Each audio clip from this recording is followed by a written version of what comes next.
ఒక మామిడి చెట్టు కింద బద్ధకపు నక్క హాయిగా నిద్రపోతోంది.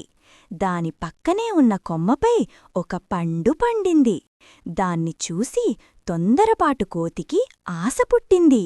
ఆ పండు ఎలాగైనా దక్కించుకోవాలని కోతి అతిగా వేగంగా దూకింది. అయ్యో! పండు దొరకలేదు. పైగా కింద ఉన్న మట్టికుప్పలో ధబ్బుమని పడిపోయింది. పక్కనే నిద్రపోతున్న నక్క చిన్నగా నవ్వుకుంది. నక్క నిదానంగా లేచింది. పక్కనే ఉన్న ఒక పొడవాటి కర్ర తీసుకుంది.